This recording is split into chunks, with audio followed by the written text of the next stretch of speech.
Bonjour et bienvenue. Le message qui va suivre vous est présenté par Impact Centre Chrétien Église de Lille.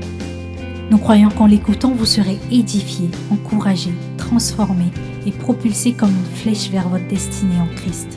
Nous vous souhaitons une excellente écoute et que Dieu vous bénisse. Nous sommes toujours sur les 3 qualités majeures du serviteur selon le cœur de Dieu. Qui est béni par ce message, qui découvre que le seul critère d'embauche selon Dieu, c'est celui qui l'aime. C'est celui qui l'aime. Et Jésus est notre modèle. 3 qualités majeures du serviteur selon le cœur de Dieu. Donc la première fois, nous avions vu que c'est l'amour qui est la clé. L'amour qui est la clé. Dis, tu dois m'aimer. Tu dois m'aimer de tout ton amour philéo. Si quelqu'un veut comprendre ce que c'est que l'amour philéo, il faut regarder les messages précédents. La deuxième chose que nous avions vue la dernière fois, c'est que l'amour est dans le cœur. L'amour est dans le cœur. Personne ne voit l'amour. Vous vous rappelez, la dernière fois, on a dit, qui aime qui ici? Moi, j'ai quelques informations, mais toi, tu ne sais pas. Quand tu regardes le visage des gens, tu ne sais pas qui aime qui. Tant que la chose n'est pas manifestée. Donc, l'amour produit une manifestation. Mais cette manifestation, Jésus, notre modèle. Jésus, notre modèle, Jésus, lui, il est la preuve de ce que Dieu nous aime. Le fait qu'il soit envoyé, c'est le signe que Dieu nous aime. Parce que la dernière fois, nous avions dit que l'amour doit être prouvé. Si quelqu'un te dit « je t'aime », demande-lui « prouve-moi ». Donc, Dieu a démontré son amour envers nous en envoyant son Fils unique. Son Fils unique. Jean 3,16 nous dit, Dieu a tant aimé le monde qu'il l'a donné. C'est une conséquence de cet amour. Et en retour, lui aussi il nous dit de montrer notre amour. Donc le modèle, notre modèle, c'est Jésus. Jésus est venu sur la terre comme étant le signe de l'amour, mais il s'est identifié à nous. Il est devenu un homme en venant sur la terre. Donc, lui va nous montrer en retour comment nous pouvons montrer notre amour à Dieu. Comment nous pouvons montrer notre amour à Dieu? Et c'est ce que Jésus a fait. Nous avions lu un texte dans Jean 2, le verset 17, où Jésus nous livre le secret de ce qui se passe dans le cœur de quelqu'un quand il aime. Et ce verset a réveillé beaucoup de souvenirs dans le cœur de quelqu'un. Jean 2, 17, dans la version Parole vivante. Je vous avais raconté que, c'est la Bible qui raconte, ce n'est pas moi. C'est la Bible qui raconte que Jésus est arrivé au temple. Jésus, celui qui est doux, calme, quand tu le vois, il est très calme, l'homme de paix. On voit Jésus, il marche avec Pierre, Jacques et Jean, ils arrivent avec tous les disciples, ils arrivent au temple. Et il voit Jésus fâché. Il dit, mais qu'est-ce qui se passe? Jésus va prendre quelques lianes. Vous voyez, non? Quand quelqu'un est fâché, il prend quelques branches par là, il tisse une liane et Jésus devient violent. Il se met à taper les gens. Il a chassé tout un marché. Vous vous rappelez le marché de Oisem? Il a vidé le marché. Il a vidé le marché. Même les pigeons se sont enfuis. Tout le monde s'est enfui. Et les gens demandent, mais Jésus, est-ce que vous avez déjà assisté à une scène où quelqu'un se met dans... Tout le monde dit, calme-toi, calme-toi. C'est quoi le problème? Et tout le monde se demandait, mais qu'est-ce qui l'agitait? Et Jésus leur révèle le secret. Ils l'ont compris que plus tard, nous dit la Bible, mais ils l'ont compris. Et qui te montre ce qui se passe dans un cœur quand on aime. Jean 2, le verset 17. En se remémorant cet incident, parce que dans la Gazette, La Voix du Nord de l'époque, c'était un incident, un perturbateur au marché. En se remémorant cet incident, les disciples se souvinrent de cette parole de l'Écriture, l'amour que j'ai pour ta maison, ô Dieu, est en moi un feu qui me consume. Donc quand on aime, on allume un feu. Un feu. Un feu en nous. Il y a un feu. Et celui qui a un feu, nous l'avons vu dans l'exemple d'Amnon, qui a aimé sa propre sœur. Il n'y a qu'un feu qui peut te pousser à faire ça. Est-ce que quelqu'un me suit? Il n'y a qu'un feu qui peut te... Amnon est tombé amoureux de sa propre sœur, enfin sa demi-sœur. Et il y avait un feu en lui. Et ce feu l'a conduit à faire des choses bizarres. Jésus avait en lui un feu. Est-ce que tu me suis? Il est arrivé au marché, il renversait les étalages. Donc quelqu'un qui aime, le serviteur qui aime, a en lui une centrale nucléaire, a en lui un moteur à explosion. Il a en lui une machine à vapeur. Il a en lui de l'électricité. Il a en lui des bidons d'essence pour fonctionner. Il est inarrêtable. Il y a une centrale en lui. Et nous avions vu que l'amour est quelque chose, ce feu est quelque chose de dangereux. Ce feu a poussé un homme seul à affronter une foule. Au marché, il y avait des vigiles, mais même les vigiles ont fui. Parce que tout ça, ça se passait dans le temple. Il y a les gardiens du temple. Hein? Ce n'est pas un espace libre. Mais non. Ça veut dire que ce feu qui est en toi, que l'amour de Dieu fait naître dans un cœur, peut être tellement supérieur au feu des vendeurs. Parce que les vendeurs aussi ont un feu en eux. Ils se lèvent tôt le matin, ils ramassent les pigeons, ils arrivent là, ils font des transactions. Certains sont debout du matin jusqu'au soir. Si tu n'as pas une énergie, tu peux faire ça? Ça veut dire qu'eux aussi, ils avaient un feu. Mais là, quand le feu de Jésus est arrivé, la boule de feu, toutes les petites bougies se sont éteintes. Est-ce que quelqu'un me suit? Donc il y a un feu supérieur. C'est ce feu-là dont nous parlons. Quand ce feu embrase une vie, quelle que soit la chose, quels que soient les feux, les déterminations qui y en face, le diable avait un feu lui aussi en lui. Parce qu'on a dit, quand tu aimes, quand tu as ce sentiment en toi, tu es capable, tout le monde devient difficilement arrêtable. Mais Jésus, lui, il est inarrêtable. Parce que quand son feu brûle, quand il voit le feu du diable qui veut à tout prix que l'humanité aille en enfer, qui ne veut pas que Jésus vienne sur terre, quand Jésus a montré son feu, après ces 40 jours de jeûne en sortant dans le désert, le diable a dit, partons seulement. Qu'est-ce que la Bible dit? Il s'est retiré, il est parti. La Bible te dit quoi? Résister au diable. Allume ton feu. Présente ton feu. Il veut brûler, dit je vais te consumer.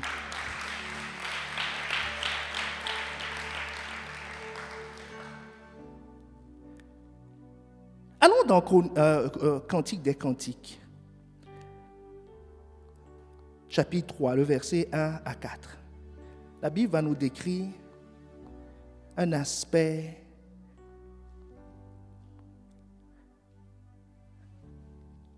c'est un livre d'amour, Cantique des Cantiques, qui est l'image de ce que Dieu ressent pour son Église. C'est le roi Salomon qui l'a écrit. Il dit, sur mon lit, au long de la nuit, j'ai cherché. J'ai cherché celui que mon amour aime. Je l'ai cherché et je ne l'ai pas trouvé. Vous voyez le deuxième signe de l'amour? On cherche. Celui qui aime, il est polarisé. C'est comme l'aimant et le fer. Dès qu'il aime, il se met en mouvement. Quelqu'un se souvient? chaque fois que je pose des questions, il ne faut pas regarder à gauche et à droite parce que ton voisin va savoir que...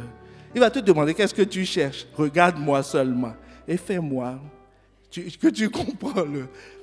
Il dit, sur mon lit au long de la nuit, j'ai cherché celui que mon cœur aime. Je l'ai cherché, mais je ne l'ai pas trouvé. Verset 2. J'ai cherché, je n'ai pas trouvé. Mais quand on a le feu, est-ce que ça calme ça? Non, au contraire. Là, on passe au niveau 2. Dit, je me suis dit alors, c'est la seule personne qui se parle, hein, je me suis dit alors, il faut que je me lève, puisqu'il n'est pas dans le lieu, il faut que je me lève. Je ferai le tour de la ville par les rues et les places. Je chercherai où? Partout. Celui que mon cœur aime. Je l'ai cherché, mais je ne l'ai pas trouvé. J'ai rencontré les gardes qui faisaient le tour de la ville. Je leur ai demandé, celui que mon cœur aime, ne l'avez-vous pas vu? Voyez, la recherche, la soif dont nous parle Pasteur Yvan. La soif. Je vais chercher. Je ne resterai pas tranquille. Les ayant dépassés, peu après, j'ai trouvé celui que mon cœur aime. Je l'ai saisi bien fort. Je ne l'ai plus lâché qu'après l'avoir conduit au logis de ma mère, dans la chambre de celle qui m'a donné le jour. Verset 5, s'il vous plaît. Verset 5.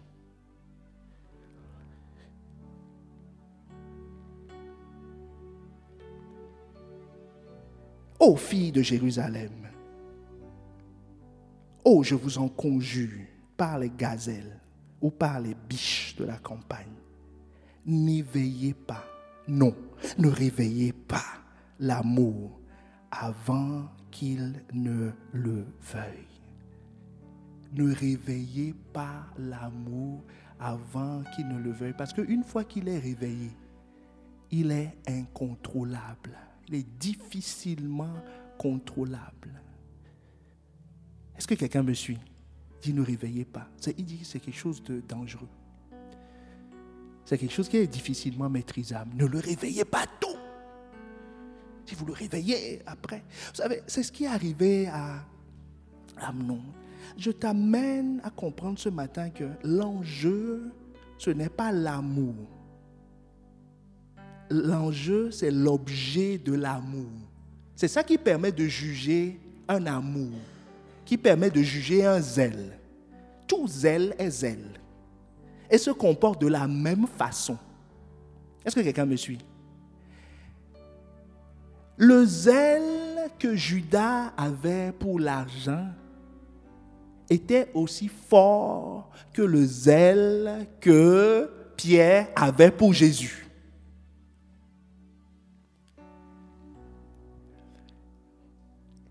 Le zèle de Pierre l'a poussé à rester avec Jésus jusqu'au bout, à le défendre, à faire toutes sortes de choses pour Jésus.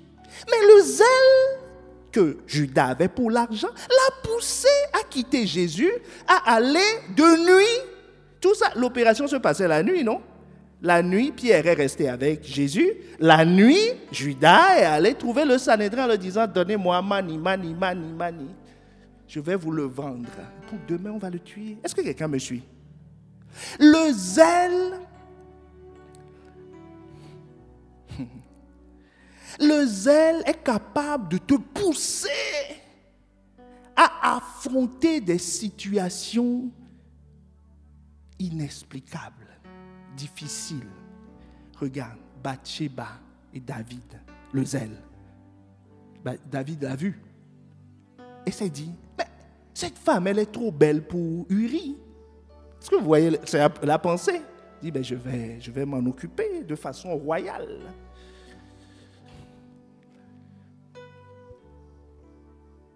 Tout de suite, cette pensée, ce feu, il a allumé un feu.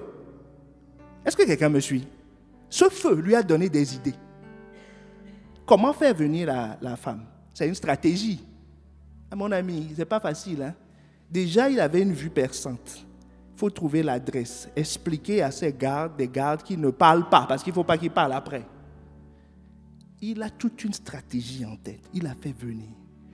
Et ils ont eu un enfant. Enfin, elle est tombée enceinte. Il faut cacher ça. Il faut une stratégie. Et il faut être intelligent, spécialiste en cachetterie, et dissimulation d'informations, se cacher, comment calculer les rues. Quand les frères, tu sais qu'on a une liste des habitudes des frères, ils passent par telle rue à telle heure, il faut. Est-ce que quelqu'un me suit? Il faut de l'intelligence, c'est du travail. David l'a trouvé. Après le scandale, il faut tuer quelqu'un parce que le témoin va parler. Sans aucune hésitation, il a tué. Mon ami, tu vois ce que l'amour éveillé a conduit le roi David à faire, à tuer. Et il faut déplacer la dépouille, enfin justifier. Il a tout fait. Le dossier était nickel. Il est mort au combat. Uri. Légion d'honneur. Quand sa dépouille est passée, le roi pleure. Un beau discours. Ils sont tombés pour Israël. Vaillants hommes de... Mais tout ça, c'est le fruit du zèle. Est-ce que quelqu'un me suit? Comment récupérer sa femme? C'était tout. Le roi David, le saint.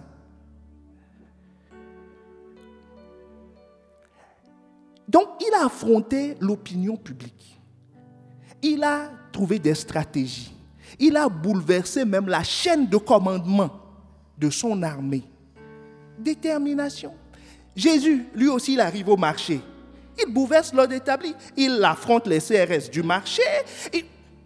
Bon, donc, si tu vois l'un et l'autre, tu les vois dans leur détermination. Parce que Jésus, lui aussi, il avait une image qui mettait en jeu ses disciples. Mais qui le connaissaient calme. Et puis, il se met à faire ça. Les disciples vont dire, mais il peut lui aussi penser, mais qu'est-ce qu'ils vont penser de moi après? Qu'est-ce qu'ils vont penser? Ils vont dire, mais maître, on te croyait calme, c'est pour ça qu'on te suivait. Il pouvait perdre ses disciples. Est-ce que quelqu'un me suit? Donc, juste observer le zèle de quelqu'un pour tirer des conclusions. Vous voyez qu'il n'y a aucune conclusion à tirer à ce niveau. Tout le monde est zélé. David est zélé pour cacher son crime. Jésus est zélé pour défendre la maison de sa mère. Ils ont eu les mêmes obstacles, ils ont eu la même détermination pour contourner, aplanir tout obstacle.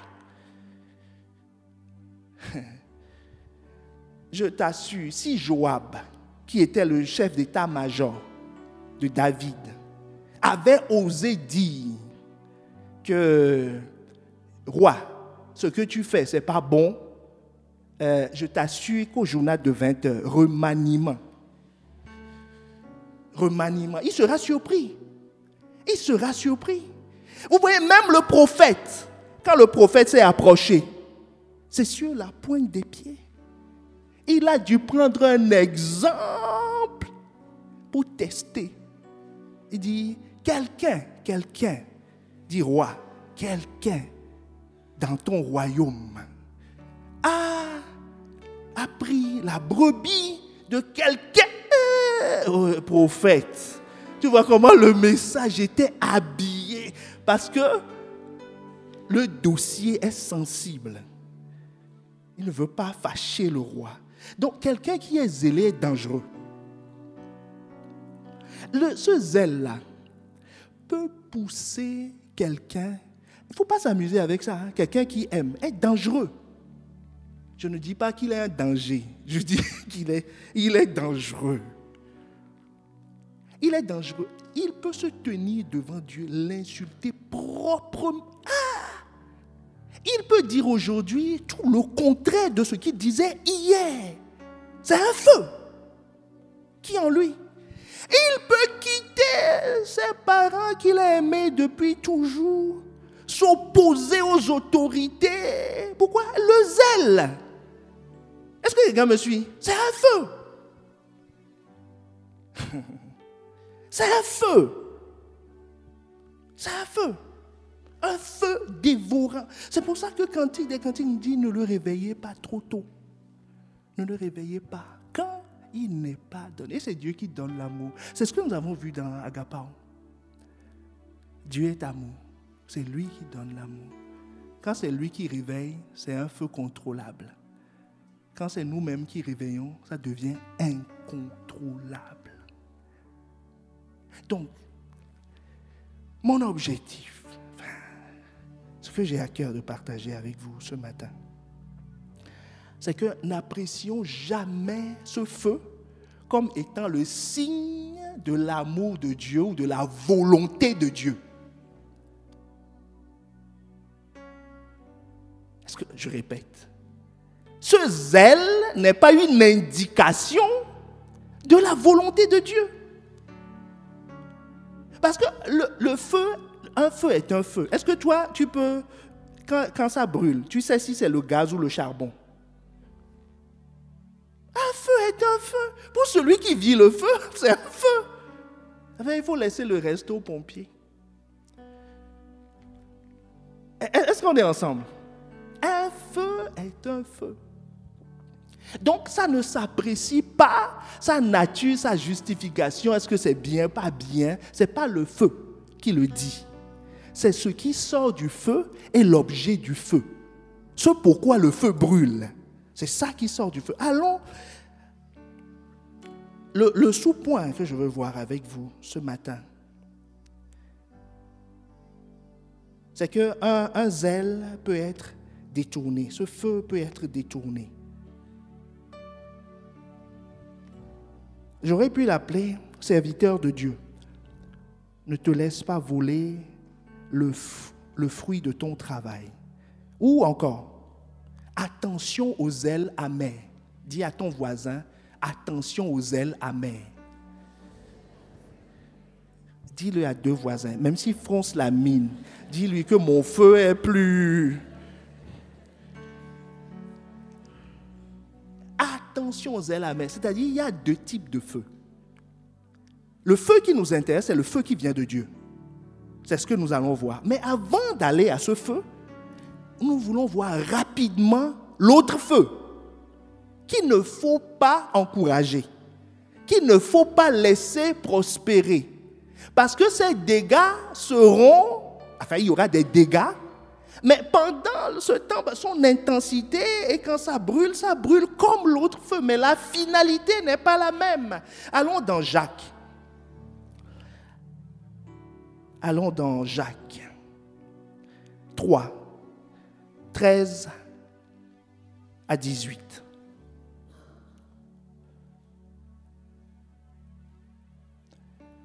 Jacques 3, 13 à 18.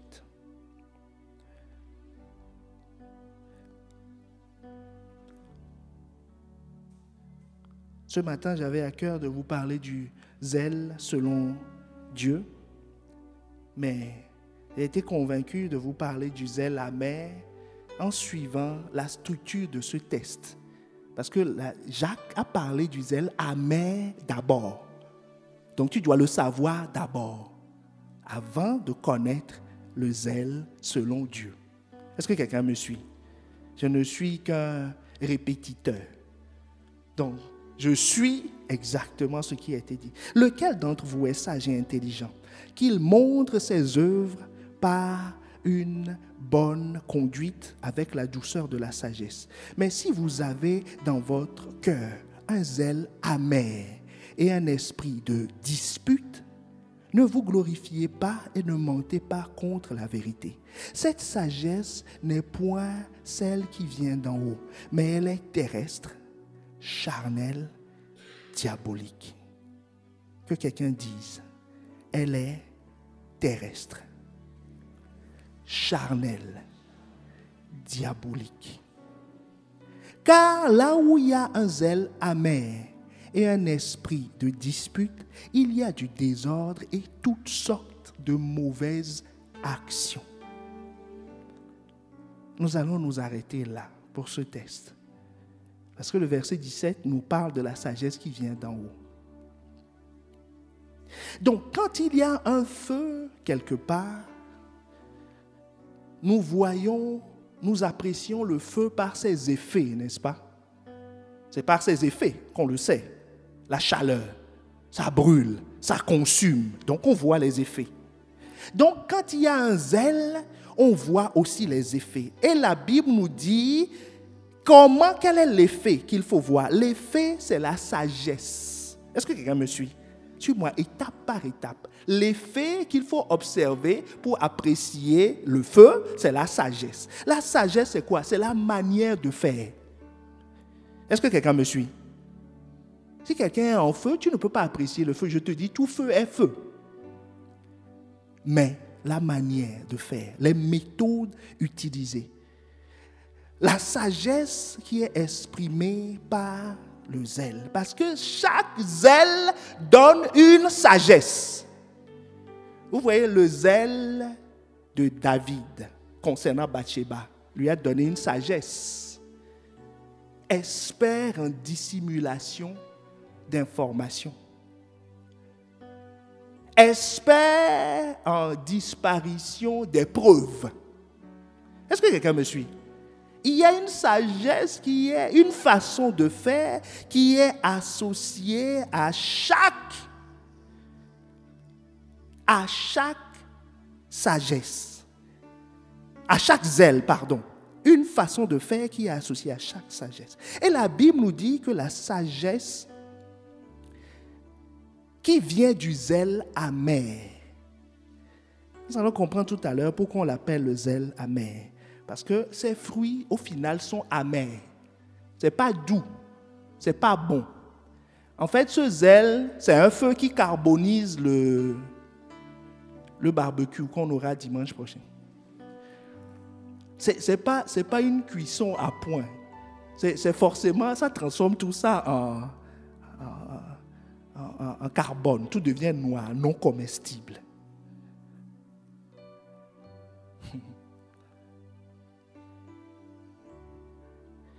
C'est pour ça qu'on l'appelle sagesse amère.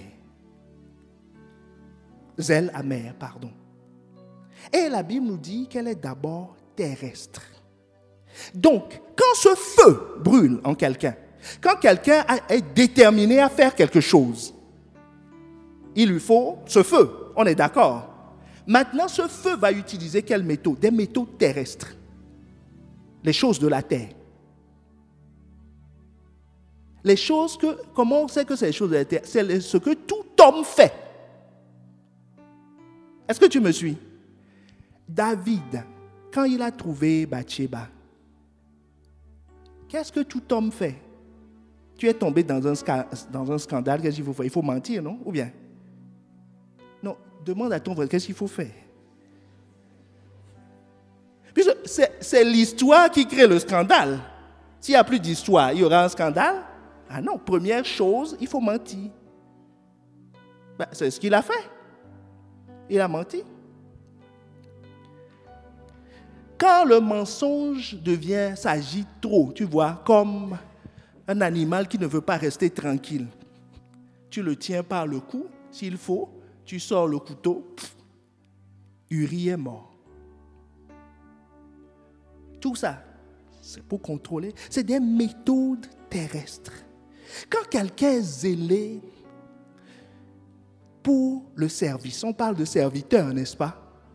Mais du zèle amer. Si je ne suis pas vu, je ne suis pas heureux. Je dois être vu. Tout le monde doit savoir que c'est moi qui sers. Tout le monde doit savoir que c'est moi qui prêche. Tout le monde doit savoir que je suis devant. Parce que ce zèle est terrestre. Et quand c'est terrestre, qu'est-ce qu'il faut faire? Il y a deux façons d'être vu, d'être élevé. Soit Dieu t'élève ou tu t'élèves toi-même. C'est ça, non?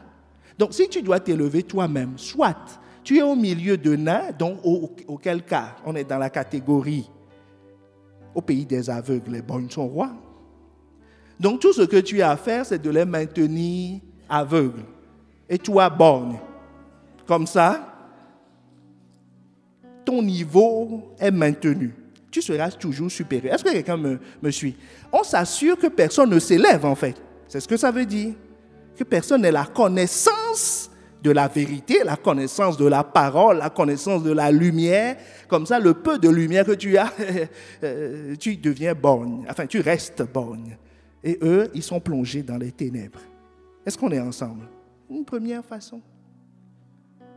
C'est une méthode terrestre.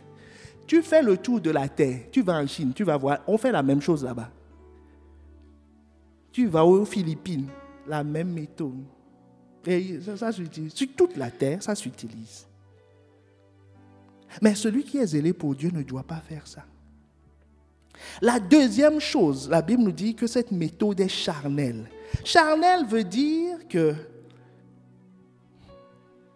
elle a pour but d'exalter la personne elle-même. La personne est le centre du zèle, l'objet du zèle. Ce zèle sert à satisfaire ses besoins. Sert à satisfaire ses besoins. Utilise son corps et utilise son âme. Mais n'utilise jamais son esprit. Il n'y a rien de spirituel dedans. Il n'y a rien qui soit basé sur la Bible. Vous savez, on peut conduire une église, on peut gérer un groupe d'impact, on peut tout faire de façon purement charnelle, de façon organisationnelle. Est-ce que quelqu'un me suit? On peut le faire. On peut, c'est ce que l'apôtre Paul dit, utiliser des discours persuasifs. Des discours persuasifs. Non. Mais là, ce que Dieu fait est d'abord spirituel, vient de l'esprit. En pratique, qu'est-ce qu'on est en train de dire? Quand on est zélé pour quelque chose et que ce zèle est amer, on dit, je veux faire telle activité, j'ai tel projet, par exemple, ou je veux aller dans telle direction. La volonté de Dieu importe peu. Est-ce que quelqu'un me suit? Importe peu. Tout ce que je cherche à faire, c'est de me renseigner sur les méthodes et les techniques. Je ne veux même pas savoir si c'est conforme à ce que Dieu veut ou ne veut pas. Non. L'objectif, c'est ma satisfaction. L'objectif, c'est que je dois prouver, même en servant, que je m'accomplis dans le service. On m'avait dit dans le passé que je ne suis bon à rien. Mais ici, par la grâce de Dieu. Voyons, il faut rajouter la grâce de Dieu. Je suis quelque chose. Je suis quelque chose. Et au final, cette sagesse, la Bible dit qu'elle est diabolique. Elle est terrestre, charnelle. On croit que c'est que mes émotions qui sont impliquées, mais au final, elle est diabolique. Si on dit qu'elle est diabolique, ça veut dire qu'il y a un esprit derrière. Est-ce que quelqu'un me suit? Il y a un esprit derrière. En fait, ce n'est pas de la psychologie. C'est pas... non, c'est mon histoire de vie qui fait que je dois montrer ça. Ou ce n'est pas mes désirs, ce n'est pas parce que je n'ai pas assez prié que ces choses... Non, il y a un esprit derrière. Est-ce que quelqu'un veut savoir qui est l'esprit qui est derrière? Allons dans Matthieu 6, le verset 24.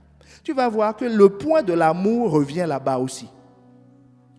Le point de l'amour revient là-bas. C'est là où nous allons décoller par la grâce de Dieu. Le point de l'amour revient là-bas. Jésus dit quoi? Nul ne peut servir deux maîtres, car ou il haïra l'un et aimera l'autre, ou il s'attachera à l'un et méprisera l'autre. Vous ne pouvez servir Dieu et Mammon. Qu'est-ce qui revient dans le choix des maîtres ici? C'est encore l'amour. Est-ce que quelqu'un me suit? C'est l'amour. En fait, tu sers celui que tu aimes. Et celui-là, c'est un esprit qui est derrière. Soit Dieu ou Mammon. Mammon, c'est tout ce qui représente le moi. Mais derrière, vous savez qui se cache derrière? Le diable. C'est le diable. Parce que il n'y a que deux maîtres. Et tu ne fais pas partie des maîtres. Dis à ton voisin, tu ne fais pas partie des maîtres. Donc tout ce que tu dis, j'ai décidé, je veux, je sens dans mon cœur, je suis décidé à faire. Si ce n'est pas Dieu qui l'a dit, c'est l'autre. Est-ce que quelqu'un me suit? C'est l'autre. Il n'y en a que deux. Et comme tu n'en fais pas partie, si ce n'est pas Dieu, c'est l'autre. Autrement dit, Jésus nous explique ici qu'on peut être zélé soit pour Dieu ou zélé pour l'autre. Donc l'enjeu maintenant, c'est qui va contrôler ton zèle. C'est ça le point. Ton zèle est l'enjeu d'une bataille que tu ne t'imagines pas. Qui va orienter ton zèle? Qui va gagner ton zèle? Parce que qui gagne ton zèle, gagne ta force de travail. Qui gagne ton zèle, gagne tes capacités. Qui gagne ton zèle, va gagner un outil ou une force supplémentaire dans son champ. Parce que qui gagne le zèle augmente ses capacités. La Bible nous dit quoi? 1 chasse 1000, 2 chasse 10 000. Donc si quelqu'un gagne le zèle de quelqu'un, il décuple ses capacités. Il décuple ses capacités. C'est pour ça que je disais tout à l'heure, attention aux zèles amers. C'est pour ça que nous devons être conscients de ça, parce que c'est la façon que l'ennemi utilise pour voler ton potentiel, pour voler ton pouvoir, pour voler le feu, parce qu'il ne peut pas éteindre le feu. Est-ce que quelqu'un me suit? Il ne peut pas éteindre le feu, ça c'est pas possible. Mais par contre, on peut détourner un feu. On peut détourner un feu. On peut détourner le zèle de quelqu'un. Mais dans le nom de Jésus, ton feu ne sera pas détourné. Ton zèle, toutes tes capacités, toutes tes forces seront orientées vers Dieu. Dieu. Pour que ta rémunération soit conservée. Est-ce que quelqu'un me suit? Pour que ta rémunération soit conservée, il faut avoir travaillé pour lui. Le voleur de zèle est un voleur de rémunération. Mais ce ne sera pas ton cas au nom de Jésus. Colossiens 3, verset 24, il dit, rappelez-vous que le Seigneur vous récompensera. Dis à ton voisin, rappelle-toi qu'il te récompensera. Si tu es son ouvrier, c'est pour te récompenser. Il se réjouit de cette idée. Vous recevrez les biens qu'il réserve aux siens. C'est le véritable maître que vous servez. C'est le Christ.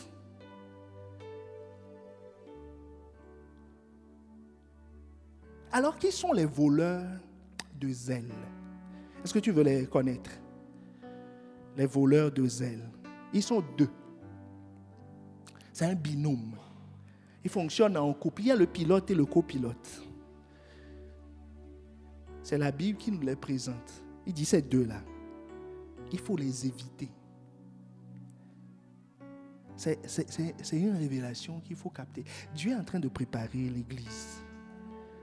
Dieu est en train de lever des serviteurs.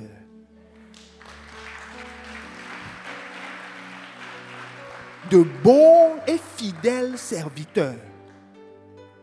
Donc tu dois reconnaître.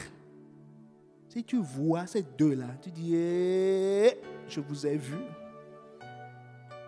Ne fuis pas. C'est ton feu qui va les brûler, les chasser.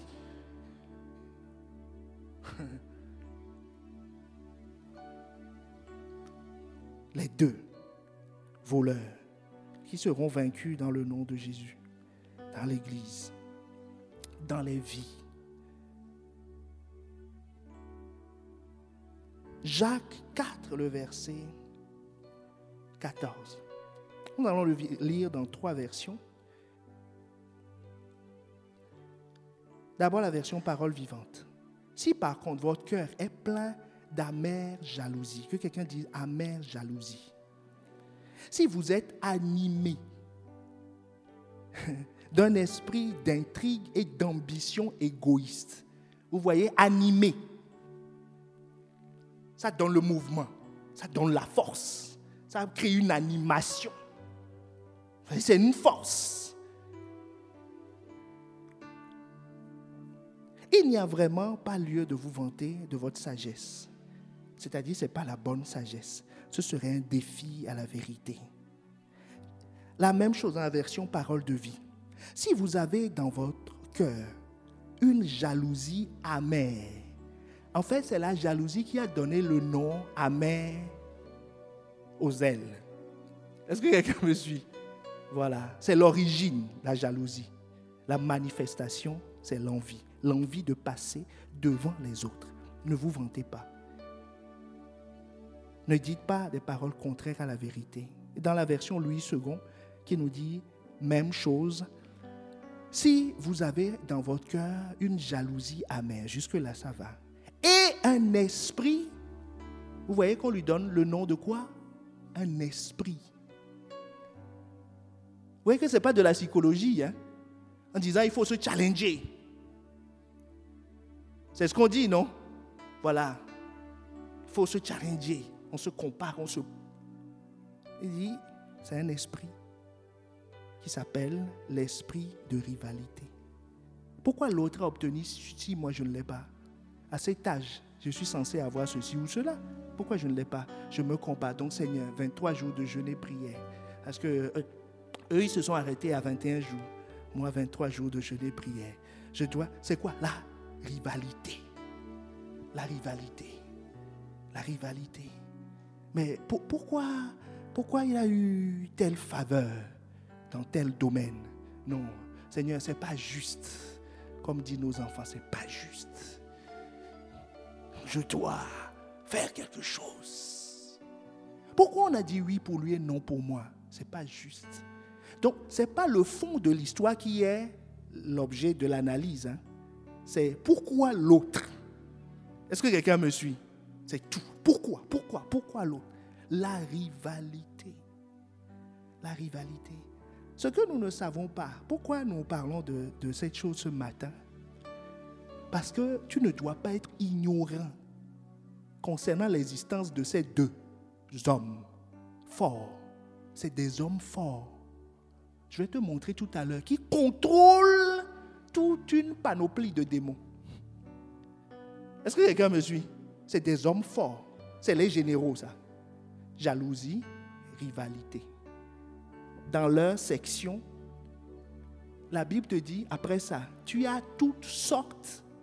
Quand ces deux choses existent dans une vie, existent dans un endroit, tu as toutes sortes de mauvaises choses. Quand David s'est montré ignorant les concernant, quand ils sont rentrés dans sa vie, lui qui est un bon berger est devenu meurtrier. Est-ce que quelqu'un me suit? Lui, l'homme selon le cœur de Dieu, est devenu expert en mensonges, en dissimulation de preuves. Toutes sortes de mal. Toutes sortes de mal est rentré dans sa vie. Pourquoi? Il a commencé par la jalousie. Pourquoi Uri a une femme plus excellente que mes nombreuses concubines? Le prophète lui a dit, toutes les femmes d'Israël sont à toi. Pourquoi tu t'attaques à cette femme? La jalousie, puis la rivalité. Il faut que ce soit moi, pas lui. Mais David est sorti de cette situation. Si aujourd'hui, quelqu'un a été piqué par un de ces deux bonhommes, aujourd'hui, le même sang de Jésus va plaider et arrêter l'activité anormale qui est en train de se produire et va te récupérer ton salaire, va te repositionner dans la trajectoire que le maître a prévue pour toi, afin que tout ton zèle, toute ton énergie soit utilisée pour sa gloire, afin que tu aies l'héritage qui lui est associé. 2 Corinthiens 2, le verset 11. Afin de ne pas laisser à Satan l'avantage sur nous, car nous n'ignorons pas ses desseins. Donc, nous n'allons pas les ignorer, nous n'allons pas contourner ça en disant non, moi c'est toujours le zèle selon Dieu qui est dans mon cœur. Moi, tu sais, je suis inatteignable par tout autre type de zèle. Non, il dit, ne sois pas ignorant par rapport à ces choses. Dis à ton voisin, ne sois pas ignorant. L'esprit de jalousie, c'est un premier esprit. Quels sont ses signes? Et comment il empêche les serviteurs de servir efficacement, d'utiliser leur zèle pour la gloire de Dieu. Nombre 5, le verset 14 à 15, là nous verrons que c'est réellement une entité. Nombre 5, le verset 14 à 15. Allons-y. Et si le mari est saisi d'un esprit de jalousie, vous voyez, on lui donne quoi? Ce n'est pas un sentiment de dire, moi je suis jaloux, mais bon, c'est tout, hein? C'est tout, quoi. Je lutte avec. Non, tu luttes avec un esprit. Tu n'as pas à lutter contre la chair et le sang. Donc, il faut utiliser des armes spirituelles. Ce n'est pas une condamnation, c'est une clé pour s'en sortir. Un esprit de jalousie. Et a des soupçons sur sa femme qui s'est souillé, ou bien s'il est saisi d'un esprit de jalousie, ou a des soupçons sur sa femme qui ne s'est point souillée. Verset 15. Cet homme amènera sa femme au sacrificateur et apportera en offrande pour elle 1/10 d'épha de farine d'orge, et il n'y répandra point d'huile, et n'y mettra point d'encens, car c'est une offrande de jalousie, une offrande de souvenir qui rappelle une iniquité. Qui rappelle une iniquité. Donc vous voyez, le verset 14 nous explique que la jalousie peut avoir une cause réelle ou pas réelle. Est-ce qu'on a dit que la femme a commis l'adultère? Non. Est-ce que quelqu'un me suit? Verset 14, qu'est-ce qu'on dit? Si le mari est saisi d'un esprit de jalousie et a des soupçons sur sa femme qui s'est souillée. Et à la fin, on dit des soupçons sur sa femme qui ne s'est pas souillée. C'est la même jalousie. Est-ce que ça change? Non. Donc, ce sentiment, il ne faut pas dire que parce que je l'ai, il y a un substrat, il y a une cause. Il peut y avoir une cause ou pas de cause. Est-ce que quelqu'un me suit? Il est complètement indépendant d'une cause. C'est-à-dire quelqu'un qui, la tête de la sœur ne te plaît pas. Toi-même, tu ne sais pas pourquoi. Est-ce qu'on est ensemble? Ou bien la situation, tu as des choses. Les autres aussi ont des choses. Mais on a une jalousie vis-à-vis d'eux. Mais ça n'a pas de sens. Est-ce que quelqu'un comprend? Il ne faut pas essayer de l'expliquer. Parce que ça n'a pas de sens. Le problème, ce n'est pas trouver un sens. Parce que là, l'esprit agit, mais la femme s'est souillée peut-être, mais peut-être qu'elle ne s'est pas souillée. Mais le sentiment est là. C'est un sentiment. Mais un esprit derrière. Comment ça empêche dans le service? C'est ça qui prépare le terrain à la rivalité après. Si je veux avoir la même chose, moi je veux faire la modération. Je parle bien. Pourquoi c'est lui là? Ben moi, je peux conduire la prière. Pourquoi c'est l'autre? Donc quand c'est l'autre, je ne prie pas. Il faut que ce soit le pasteur qui vienne. Est-ce que la personne a bien prié? Oui. Est-ce que la personne n'a pas bien prié? Peut-être. Mais le sentiment n'est ni lié à la conduite de la prière ou pas à la conduite de la prière. Est-ce que quelqu'un me suit? Ça n'a pas de substrat.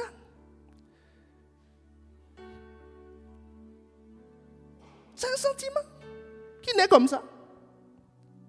On dit, je traite avec. Non. La solution, ce n'est pas traiter avec.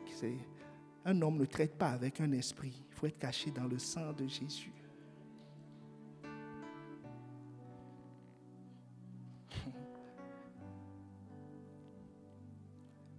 Quels sont ces petits? La jalousie a des petits. Ils viennent, fonctionnent en groupe. La suspicion. Ça va avec automatiquement. On dit quelque chose, dit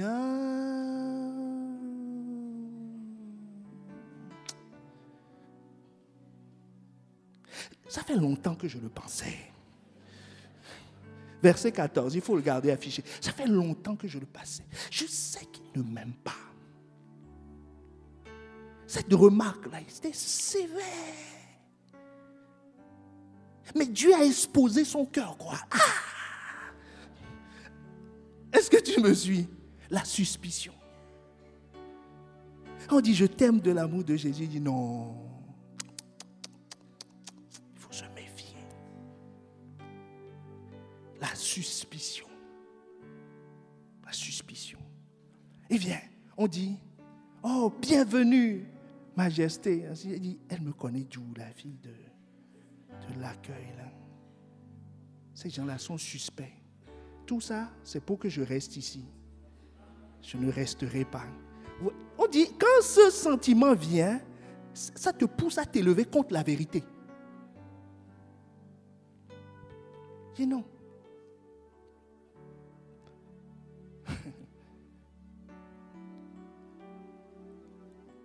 La suspicion. Judas a toujours suspecté Jésus de ne pas vouloir leur bien. Il dit, si on veut faire, il dit non. On dit, mais Jésus a dit, il leur a fait des reproches, tout le monde s'est rangé. Lui a dit non, non, non. Ce qu'il dit là, c'est pas pour notre bien. Moi, je vois clair. Hein? Il s'est levé, il est parti. Suspicion. Suspicion. L'autre signe qui l'accompagne, c'est la colère.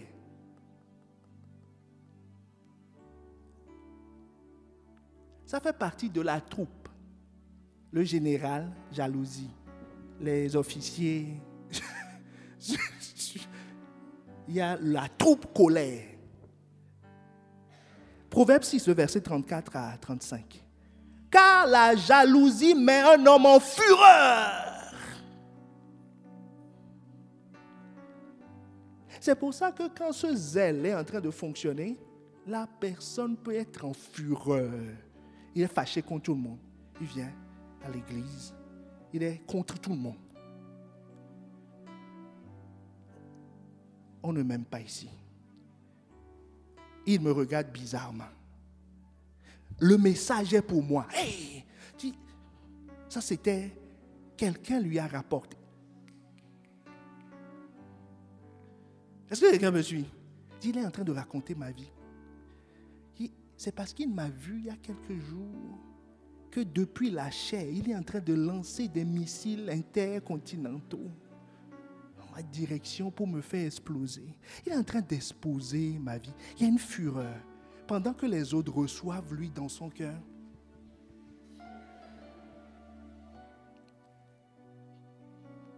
Est-ce que quelqu'un me suit?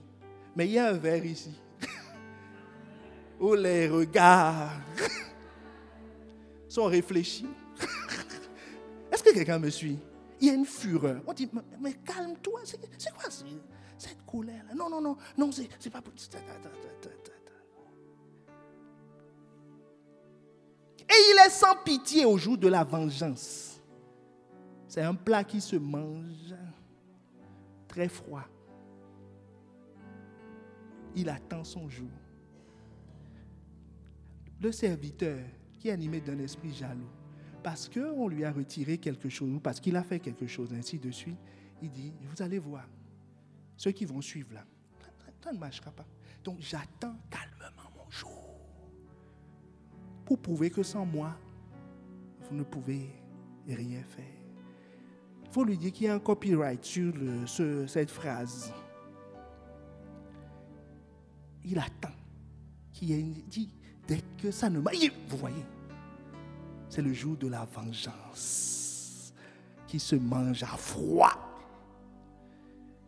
C'est les enfants de la jalousie. Et il n'a égard à aucune rançon.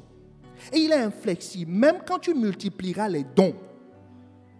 Il est complètement insensible à ça. Tu peux lui citer Jean 3, 16.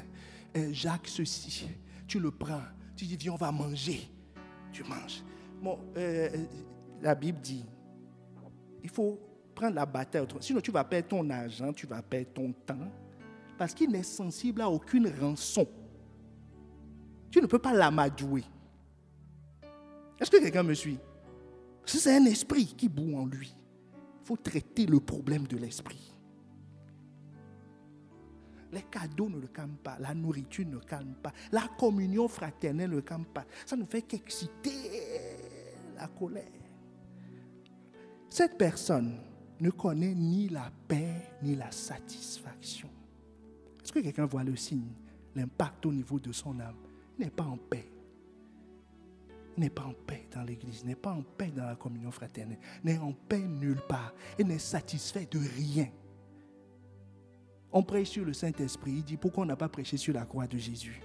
On prêche sur la croix de Jésus, il dit pourquoi on ne prêche pas sur la venue de Jésus? On fait ceci, quel que soit ce qu'on fait, on dit on va changer le programme, on change le programme.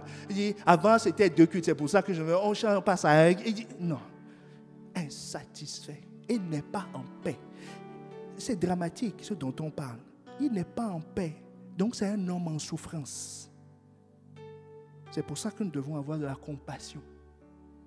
Parce qu'il est la première victime de l'esprit. Est-ce que quelqu'un me suit? C'est ça qui s'est passé dans la vie de Saül. Quelqu'un connaît le roi Saül? Le roi Saül. 1 Samuel 18, le verset 7 à 12.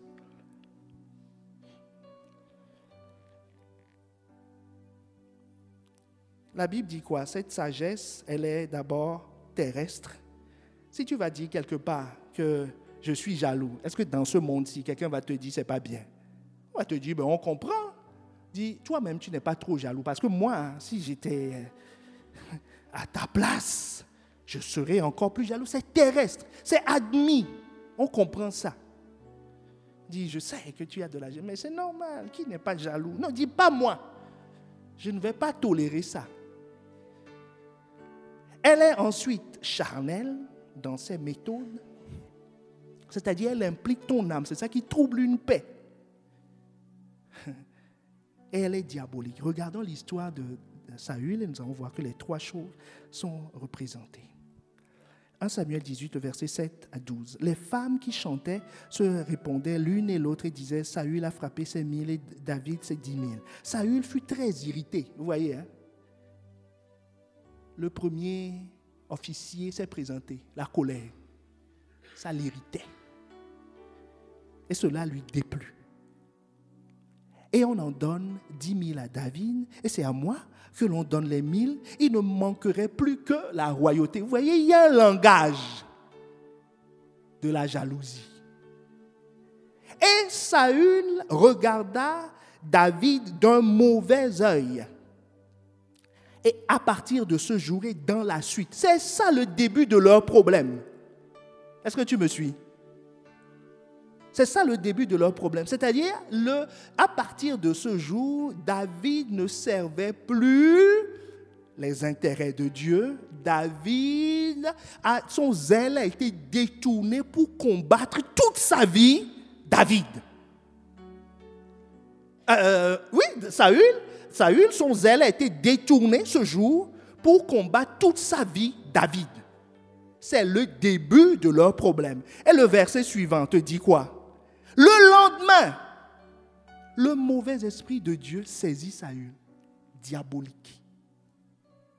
Est-ce que quelqu'un me suit? Il était terrestre, charnel, maintenant diabolique. Il y a un esprit qui est rentré en Saül. Vous voyez, c'est pour ça que Dieu nous avertit pour ne pas arriver à ce stade. Est-ce que quelqu'un me suit? C'est pour ça que nous n'arriverons pas à ce stade. Et même si nous y sommes, nous serons libérés dans le nom de Jésus pour servir pleinement notre Dieu. Le deuxième esprit qui va toujours avec l'esprit de jalousie dans cette association, c'est l'esprit de dispute.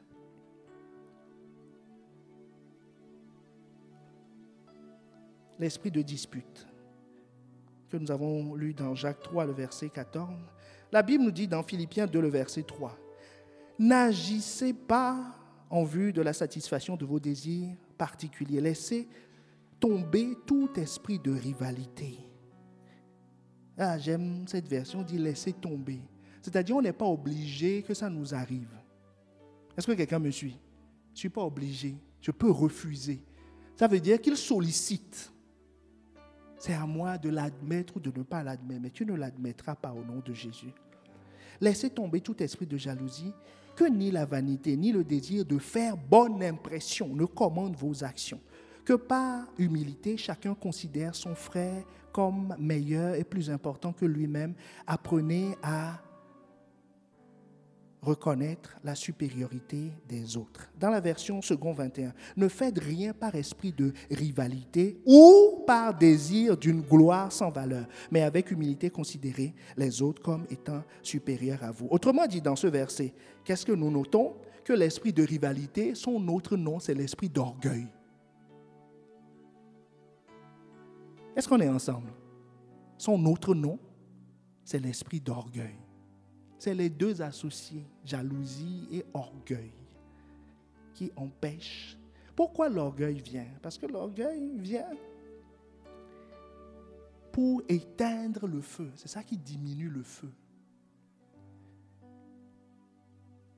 Proverbe 18, le verset 16-18. Proverbe 16-18. L'arrogance précède la ruine. Et l'orgueil précède la chute. Alors que le feu de Dieu, le feu que Dieu met dans ses serviteurs, c'est pour t'amener haut. C'est pour te montrer aux yeux du monde qu'il agit dans les vies, qu'il agit dans cette génération. Qu'au travers de toi, une famille sera transformée. Au travers de toi, tes voisins seront transformés. En fait, il veut t'élever comme une vitrine pour montrer au monde que tu es la solution de Dieu. Ah, je croyais que quelqu'un allait dire Amen. Parce que tu es la solution de Dieu. Tu es la solution de Dieu pour tes enfants. Tu es la solution de Dieu pour ta génération. Tu es la solution de Dieu pour l'Église. Tu es la solution de Dieu. Il veut t'élever. Il veut te confier. On a vu que le rôle du serviteur, c'est quoi? Qu'on lui confie des choses précieuses. Il veut te confier de plus en plus de choses précieuses. Il veut t'élever. Lui, son rôle, c'est de faire descendre. De faire descendre. De faire descendre. Pourquoi? Vous savez, l'Église, là où nous sommes là, il ne faut pas voir ce que nous sommes aujourd'hui. Je vous dis, on est en train de nous échauffer. On n'a pas encore commencé. On est en phase d'échauffement. Tu dois rester dans le train. Tu dois fonctionner avec nous. Parce que nous allons quelque part. Nous allons quelque part. Et le feu, on l'a dit la dernière fois, le feu croît, n'est-ce pas? Donc, un chasse 1000. Deux chasse combien? 10 000. Donc, l'association dans l'Église des serviteurs est un facteur de multiplication de la puissance libérée. Donc le feu s'amplifie. Quand tu rajoutes une braise, 2 braises, 3 braises, ça s'amplifie. Mais maintenant, l'orgueil, quelles sont ses conséquences? L'orgueil est source de disputes. Proverbe 21, le verset 4.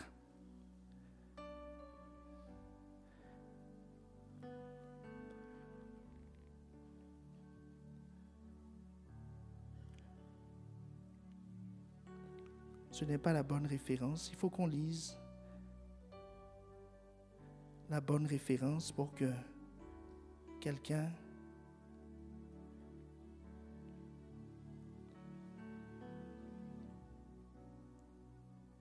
C'est plutôt Proverbe 13, le verset 10. Proverbe 13, le verset 10.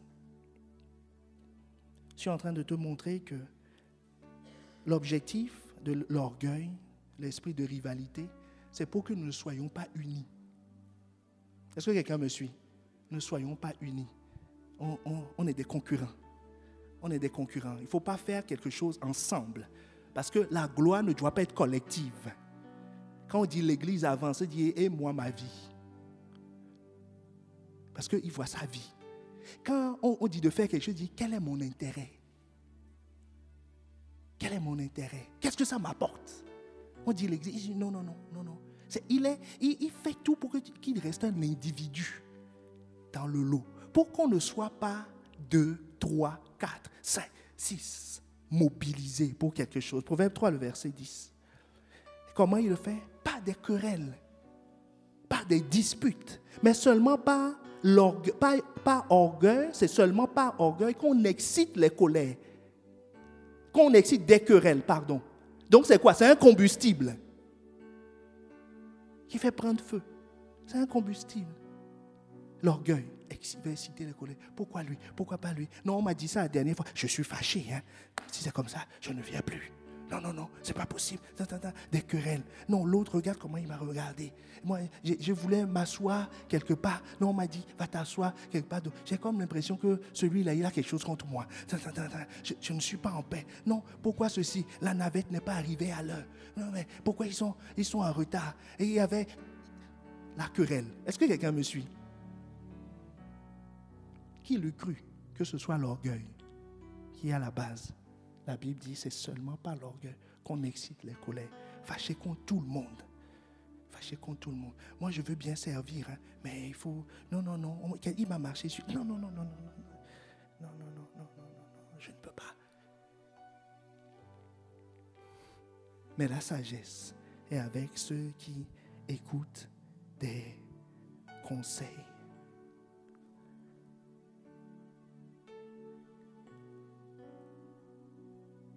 Mais ce ne sera pas notre cas. Nous ne serons pas disqualifiés, comme Simon a été disqualifié dans Acte 8. Parce qu'il était avec les apôtres, il était le bras droit de Philippe.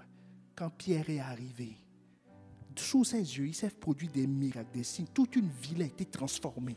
Il était là. Mais l'orgueil dans le cœur, la méchanceté, c'est-à-dire la jalousie. Il ne rêvait que d'une chose, prendre la place de Philippe. Il ne rêvait que d'une seule chose, imposer les mains aux malades, que les malades soient guéris pour qu'on dise que lui aussi. Ce n'est pas pour l'avancement de l'Église. Est-ce que quelqu'un me suit? C'est pour qu'on dise que non, lui, power. Qu'on dise que c'est lui le serviteur indispensable. Qu'on dise que, vous savez, on a déjà vu ça à l'Église. Les gens qui s'assurent que le département ne va pas fonctionner s'ils ne sont pas là, qui cachent des informations, qui tendent des pots de bananes à leurs responsables pour qu'ils glissent. On dit, est-ce que quelqu'un me suit? Voilà. Mais ce ne sera pas le cas dans le nom de Jésus.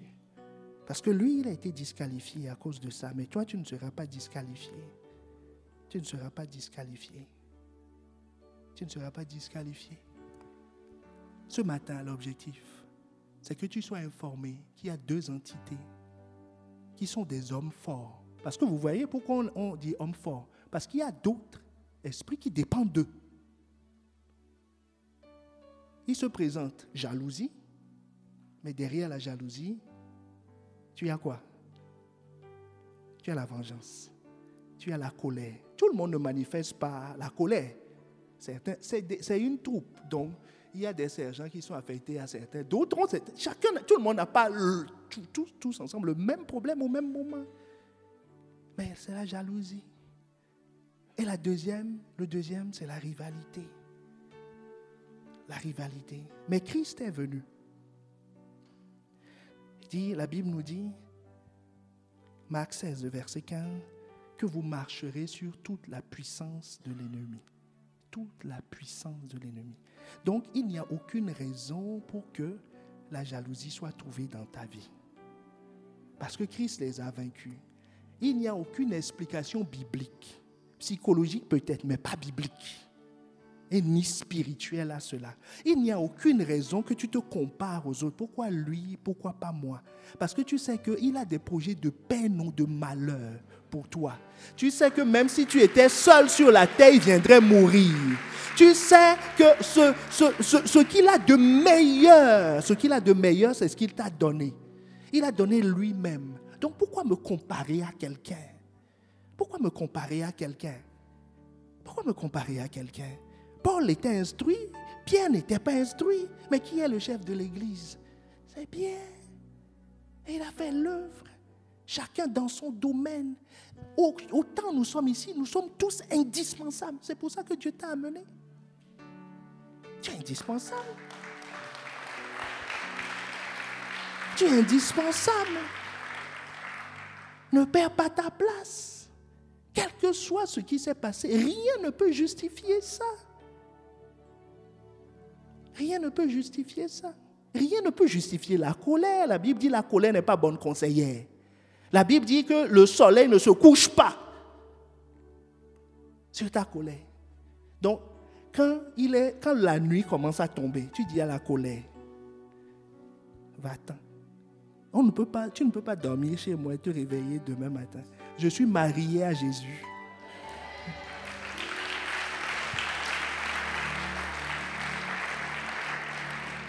Quand tu vois les autres prospérer, aide-les. Collabore avec eux. Aide-les. Sois de tout cœur joyeux pour eux. Aide-les. Sois fidèle dans ce qui est à autrui. Dieu te donnera ce qui est à toi. Accompagne-les. Avec joie. Pas en souriant, mais dans le cœur autre chose. Le problème est dans le cœur. Accompagne-les avec joie. S'il y a une méthode qui te vient en tête, vérifie si elle est terrestre ou céleste. Si elle est terrestre, tu dis non, je connais la fin. C'est d'abord terrestre, charnel et diabolique. Donc, je ne commence même pas le terrestre parce que je ne veux pas finir dans le diabolique. Est-ce que quelqu'un me suit? Il n'y a aucun problème que Dieu ne puisse t'aider. Les autres ont pris de l'avance. Gloire à Dieu. Pour eux. Ce qu'on te demande, c'est d'avancer. Celui qui avance n'a d'autre choix que d'arriver sur la ligne d'arrivée. Tu viens à l'église, tu vois tous les défauts de la tête jusqu'aux pieds. De l'entrée jusqu'à la sortie. Ne dis pas que moi je suis comme ça, c'est faux. Il y a quelqu'un derrière. Est-ce que quelqu'un me suit? Qui te suggère ça? Qui te suggère ça? Dis on ne t'aime pas. On veut te dominer. Ils sont en train de t'espionner. Dis-lui, je te connais. Dis-lui, on m'a dit, Dieu m'a dit au travers de son serviteur l'apôtre Paul, ne soyez pas ignorants concernant ses desseins. Que maintenant je suis instruit. Vous connaîtrez la vérité et la vérité vous affranchira.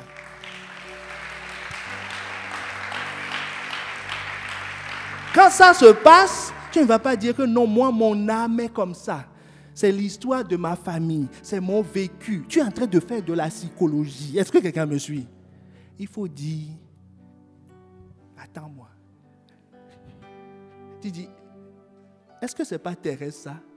La Bible, tu prends un temps avec toi-même. Ne va pas voir les gens disant je suis jaloux, aidez-moi. Non, ce n'est pas eux qu'il faut voir. Un rendez-vous avec le Saint-Esprit. Dis Seigneur, je suis venu te voir parce que c'est juste pas possible que celui-là cohabite. Parce que moi, je suis ton serviteur. C'est toi que je veux. C'est toi que je veux servir. Donc il y a quelqu'un qui me dérange. Il va te demander qui. Cite son nom. C'est-à-dire, expose-le. Dis. Tu vois, moi, je suis jaloux. Il ne faut pas dire que je suis un trop beau chrétien. Dis, jaloux quoi, hein? Oh non. C'est pas possible. Jalousie, non. Un saint comme moi, non. Il dit, Seigneur, je suis jaloux. Enfin, il y a la jalousie qui me dit, tu n'es pas. Il ne faut pas te conjuguer avec. Il y a la jalousie qui pointe le nez dans ma vie. Je ne veux pas lui donner accès. Au nom de Jésus, je prends un genou et prie pour l'expulser de ma vie. pour l'expulser de ma vie. Je ne vais pas le cajoler, je ne vais pas blaguer avec. Je me mets en colère et dis non, c'est mon tempérament. Non, il faut te mettre en colère pour les choses de Dieu. Tu vois, Jésus s'est mis en colère pour la maison de l'Éternel. Ça, c'est une colère qui est tolérée. Mais une colère pour se venger, non. Une colère pour défendre mes intérêts, non. Une colère pour écraser les autres, non. Est-ce que quelqu'un me suit? Mais c'est un travail personnel de s'exposer. Est-ce que quelqu'un veut s'exposer? Dis Seigneur, ces choses-là ne vont pas me disqualifier, ne vont pas voler ma récompense, ne vont pas faire que ma vie, mon zèle, serve à quelqu'un d'autre. Tout mon zèle est pour toi et uniquement pour toi. Et ma colère sera pour ta maison. Si je vois une anomalie dans la maison de l'Éternel, ça me met en colère, je me dis, je suis la solution. Je vais relever ce défi. Il manque quelqu'un dans ce domaine, c'est moi la solution. Je ne vais pas être en colère pour juger, non. Je me mets en colère pour être la solution. Parce que c'est Dieu qui permet ces colères, les chants peuvent monter. C'est Dieu qui met en nous cette colère. C'est Dieu qui permettait cette colère chez Jésus. Il dit, je vais défendre ta maison. Je vais défendre ta maison. Est-ce que quelqu'un veut s'exposer? Est-ce que quelqu'un veut s'exposer? Si tu veux t'exposer, alors lève-toi si tu le peux. Commence à élever la voix. Mets-toi en colère contre. Tu dis, donc c'est ces deux-là qui voulaient me disqualifier. Ce ne sera pas possible parce que Jésus est mort.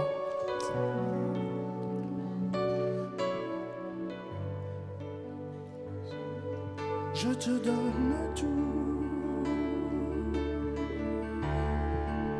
Élève la voix, élève la voix, élève la voix. Dans cette atmosphère, élève la voix, élève la voix, élève la voix, élève la voix. Oh Seigneur, je te donne entièrement mon cœur. Je te donne entièrement mon cœur, entièrement mon cœur. J'expulse, j'expulse, j'expulse, j'expulse. Celui qui n'a pas droit de citer en moi. Tu n'es pas jaloux. C'est le zèle de ta maison qu'un serviteur a besoin d'avoir. Oh, élève la voix parce que la prochaine fois, nous parlerons de ce que Dieu veut, de son zèle pour toi. Mais en attendant, dis Seigneur, je prépare mon cœur, je prépare mon cœur à ce que ton feu croisse en moi, que ton feu s'amplifie en moi. Je ne veux pas des bougies, je veux la flamme qui vient de toi. Je veux le feu dévorant qui sort de toi. Oh, élève la voix. Dis Seigneur, sature-moi de toi. Oh, élève la voix. Seigneur, je ne veux pas, je renonce à la jalousie, je refuse la jalousie et tous ces acolytes, je refuse la comparaison. Je refuse la rivalité parce que me comparer, c'est dire que tu as fait une erreur à mon sujet. Alors que ta parole me dit, alors que toi tu me dis que je suis une créature merveilleuse, merveilleuse, merveilleuse. Quand je suis caché en toi, je ne peux pas arriver en retard. Quand je suis caché en toi, je ne peux pas rater l'objectif parce que c'est toi le chemin. Quand je suis en toi, je ne peux pas connaître la mort parce que tu es la vie. Quand je suis en toi, je ne peux pas marcher dans le mensonge parce que tu es la vérité. Ce dont j'ai besoin, c'est d'être caché en toi. Oh, je t'abandonne tout. Je t'abandonne tout. Oh, hier, je tolérais la jalousie. Hier, je tolérais la rivalité.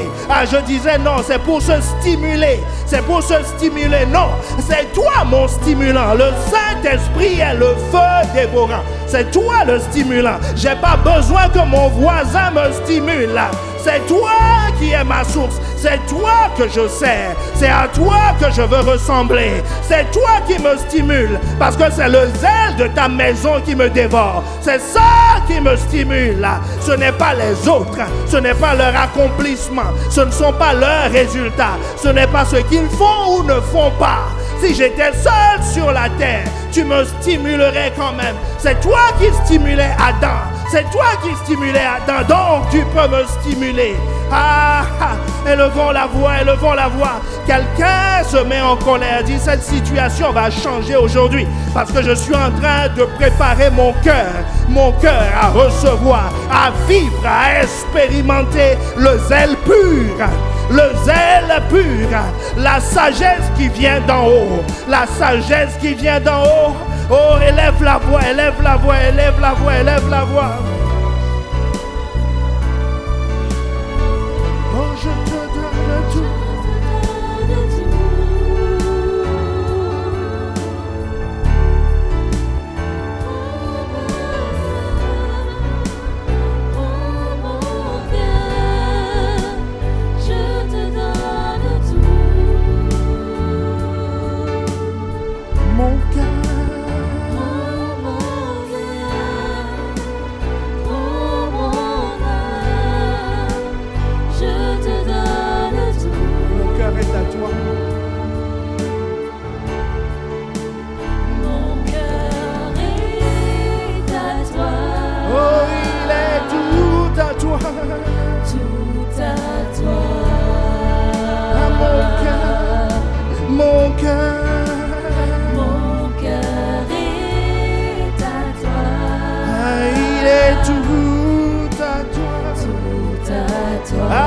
Je dis mon cœur est tout à toi, pas la jalousie, pas aux disputes, pas la rivalité.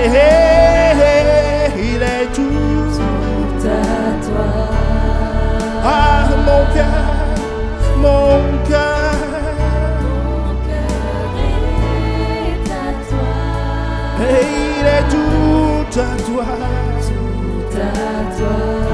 S'il y a quelqu'un au milieu de nous a toujours refusé la vérité. Tu sais que Christ est le chemin, qu'il est la vérité et la vie. Chaque fois que tu entends ces choses, il y a comme un feu qui brûle en toi. Il y a un feu qui brûle en toi. Mais tu te dis que non, moi, je ne vais pas m'engager par rapport à ce Christ parce que moi, je suis cartésien. Tu sais, je connais les choses. Je suis malin. Je ne me laisse pas faire. Je ne me laisse pas faire parce que je ne veux pas que quelqu'un me contrôle. Ce n'est pas un homme qui te contrôle, c'est Dieu qui contrôle. Et depuis qu'il contrôle ma vie n'est plus la même. Mais aujourd'hui, en écoutant ces paroles, tu t'es rendu compte qu'en réalité, c'est l'orgueil. C'est l'orgueil, parce que c'est l'orgueil qui empêche de reconnaître la vérité. Parce qu'au fond de toi, tu sais que c'est vrai. Mais tu te dis, je ne peux juste pas l'admettre. Si tu es ici au milieu de nous et que tu n'as jamais reçu Christ comme Seigneur et Sauveur, l'occasion t'est donnée. Lève la main là où tu es. Nous voulons prier avec toi. Parce que nous voulons d'un même cœur, d'une même âme, prier avec toi, afin que toi aussi, tu aies accès à ce zèle qui est pur, à cette sagesse qui est pure. S'il y a quelqu'un au milieu de nous, lève la main là où tu es. Nous voulons prendre le temps. Les regards sont baissés, les yeux sont fermés. Nous voulons prendre le temps de prier avec quelqu'un. Saisis l'occasion, saisis l'occasion, saisis l'occasion, saisis l'occasion. Un effort supplémentaire, sors des rangs. Sors des rangs. Sors des rangs. Sors des rangs. Est-ce qu'on peut acclamer le Seigneur? Dieu voit ton humilité et t'élèvera devant Dieu et devant les hommes. Il n'y a pas que notre sœur. Il y a d'autres personnes ici. Je dis bien, les yeux sont fermés. Nous sommes dans la prière. Donne l'occasion. L'occasion t'est donnée. Ne laisse pas l'orgueil te retenir à nouveau.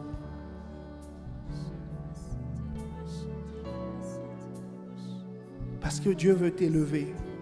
Il veut t'élever. L'humilité précède la gloire. C'est une occasion formidable. L'humilité précède la gloire. L'humilité précède la gloire. Nos cœurs sont dans la joie de voir ce que tu fais, Saint-Esprit.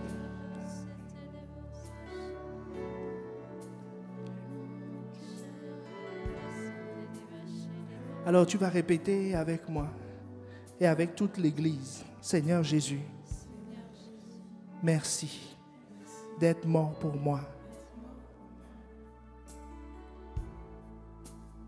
Tu as été humble pour que je sois élevé. Je t'accepte comme Seigneur et Sauveur. Je demande pardon pour mes péchés. Et je demande que ton sang me lave de tout péché et de toute iniquité.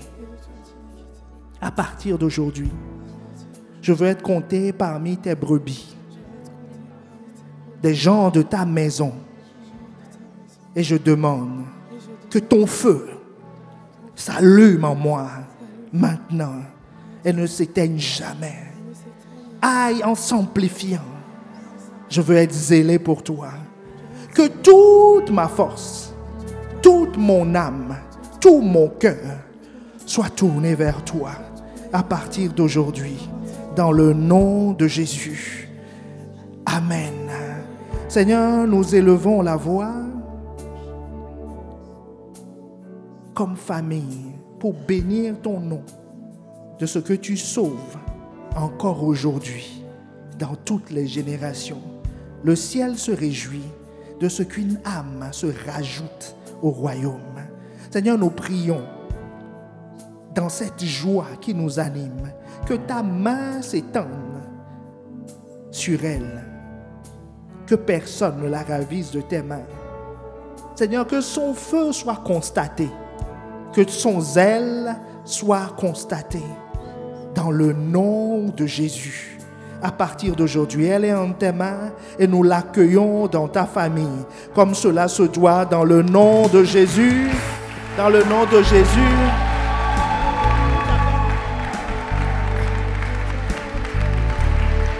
Que Dieu te bénisse, Mélissa. On va te prendre par la main. Tu peux regagner ta place. On va te prendre par la main comme on nous avait tous pris par la main le jour où nous avons fait cette prière. Nous sommes devenus ce que nous sommes aujourd'hui parce qu'un jour, quelqu'un nous a tendu la main. Dieu nous a tendu la main au travers de quelqu'un. Et puis pas à pas, ce feu a consumé ce qui n'était pas de lui. Ce feu a exalté ce qui était de lui et fait de nous ce que nous sommes aujourd'hui. Et c'est ce qu'il en sera pour toi dans le nom de Jésus. Dans le nom de Jésus. La prochaine fois, nous verrons ce qu'est le zèle de Dieu. Comment entretenir ce zèle? Ce sera pour une autre fois. Pour que tu sois zélé pour toujours. Parce qu'il y a une récompense qui t'attend. Il y a une récompense qui t'attend. Il y a une récompense qui t'attend. Nous allons encore incliner nos têtes et tu vas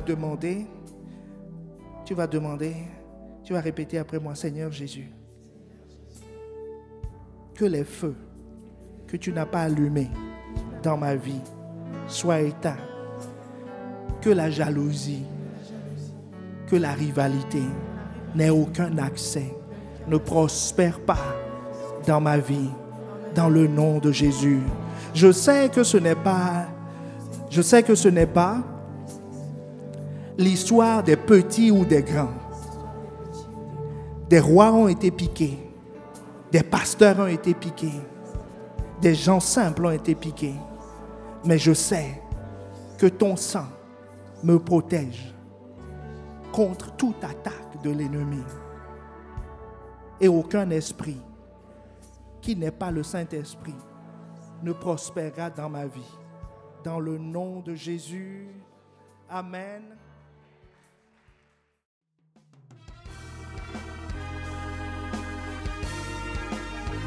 Nous espérons vivement que vous avez été édifiés par ce message. Pour en savoir plus sur notre Église, rendez-vous sur notre page Facebook Impact Centre Chrétien-Campus Lille ou téléphonez-nous au 33 7 83 88 23 16. À très bientôt et que Dieu vous bénisse.